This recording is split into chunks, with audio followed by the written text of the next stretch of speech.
Hello po, good morning po.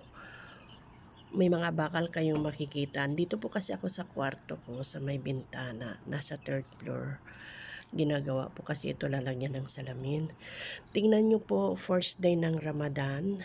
Napakatahimik. Ang oras po dito ngayon ay 8:15 ng umaga.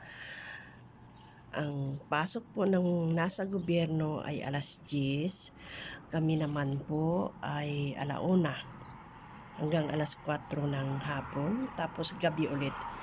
Kasi mas marami pong gising po kasi sila Pag ganito marami sa kanilang tulog, mamaya pa sila gigising yan. Kaya napakatahimik po.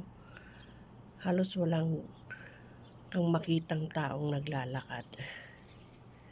Ganito po pag Ramadan. Bawal kumain sa labas. Bawal magpatugtog ng mga yung malakas, yung maingay, kasi po tulog. To respect sa kanila. Lahat po yan tulog. Dati-rati marami kang makitang mga naglalakad dyan. Ngayon po wala. Sige po. Ingat po kayo palagi.